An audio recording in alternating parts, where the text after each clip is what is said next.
வணக்கங்க. வாங்க நம்ம இன்னைக்கு பிரேக்ஃபாஸ்ட்டுக்கோ இல்லை டின்னருக்கோ ஏற்ற மாதிரி ஒரு சூப்பராக டிஃபன் பார்க்க போகிறோம். என்ன இன்னைக்கு இட்லி தோசையா அப்படின்னு கேட்குற பசங்களுக்கோ இல்லை பெரியவங்களுக்கு ஏற்ற மாதிரி கோதுமை வச்சு சூப்பரான டிஃபனுங்க. ஆமாங்க, நம்ம கொடுக்குற ஃபுட்டு அவங்களுக்கு பிடித்த மாதிரி இருக்கணும், அதே நேரம் டேஸ்டியாக இருக்கணும் இல்லையா? அப்போ இந்த மாதிரி செஞ்சு பாருங்கள். வெளியே நல்லா முறுமுறுன்னு உள்ள நல்லா சாஃப்டாக நல்லா ஹெல்த்தியாக இருக்க இந்த டிஃபனை நீங்கள் செஞ்சு பாருங்கள். உங்கள் பசங்களை பெரியவங்க வரைக்கும் எல்லாருமே விரும்பி சாப்பிடுவாங்க. நாம் இன்றைக்கி செய்கிறது கோதுமை அடை அல்லது ஊத்தப்பம்னு சொல்லலாம். இது எப்படி செய்யறதுன்னு பார்க்கலாம். கப் கோதுமாவுங்க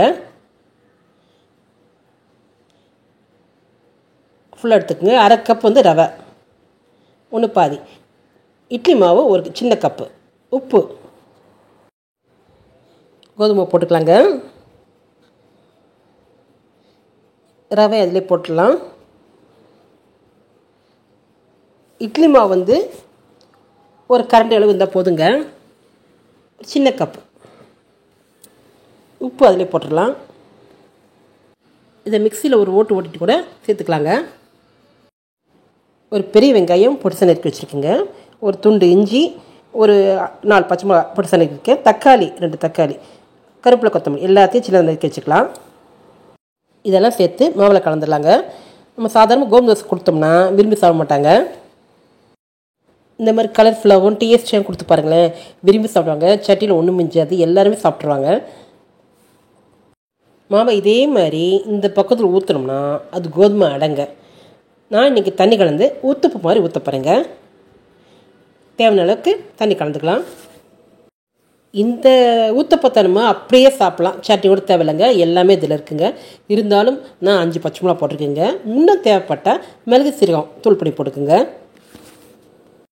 அப்போ இதோட டேஸ்ட் இன்னும் அதிகமாகுங்க. நல்லா கலந்துக்கலாங்க. கல் காஞ்சிருச்சுங்க.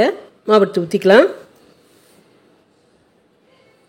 ஊத்தப்பம் மாதிரி ஊற்றி விடுங்க. எல்லா பக்கமும் பரப்பி விடுங்க.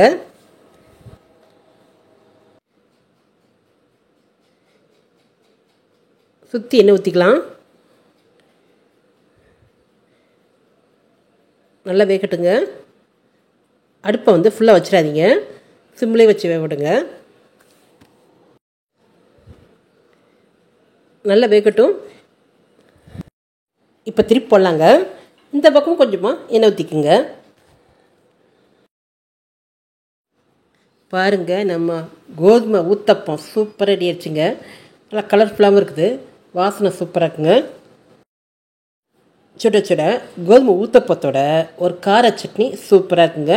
அடுத்தது ஊற்றிக்கலாம். வேகட்டுங்க. வெந்துருச்சுங்க, எடுத்துடலாம். நல்ல வாசனையாக சூப்பராக கலர்ஃபுல்லாக இருக்குங்க. இதுக்கு சட்னிலாம் தேவையில்லை, அப்படியே சாப்பிட்லாம். இருந்தாலும் கார சட்னி வச்சுக்கலாம். எவ்வளோ சாஃப்டாக இருக்குங்க, மெத்துன்னு இருக்குங்க. வெளியே முறுன்னு இருக்குங்க. நான் இன்னைக்கு இதுக்கு நல்லா காரசாரமான வெங்காயம் பூண்டு சேர்த்து சூப்பரான சட்னிங்க. சரிங்க, இந்த மாவு கலந்து எவ்வளோ நேரம் ஊறணும்னு கேட்டிங்கன்னா ஒரு 10 நிமிஷம் போதுங்க. மாவு கலந்துட்டோம்னா அடுத்து 10 நிமிஷம் உங்கள் டிஃபன் ரெடிங்க. கோதுமை ஊத்தப்பம் சூப்பராக இருக்குங்க. நம்ம இட்லி மாவில் ஊத்தப்பம் செஞ்சுருக்கோங்க. இந்த கோதுமை மாவில் செஞ்சு பாருங்களேன், சூப்பராக இருக்குங்க. நல்ல மெத்துன்னு இருக்குங்க. இந்த கலர்ஃபுல்லான கோதுமை ஊத்தப்பம் கார சட்னியோடு ரொம்ப டேஸ்டியாக சூப்பராக வந்திருக்குங்க.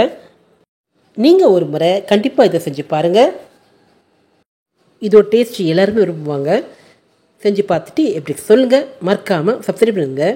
இந்த வீடியோ பிடிச்சிருந்தா உங்கள் லைக்ஸையும் கமெண்ட்ஸையும் கொடுங்க. ஃப்ரெண்ட்ஸுக்கு ஷேர் பண்ணுங்கள். இதுபோல் மற்ற வீடியோவில் சந்திக்கலாம். நன்றி.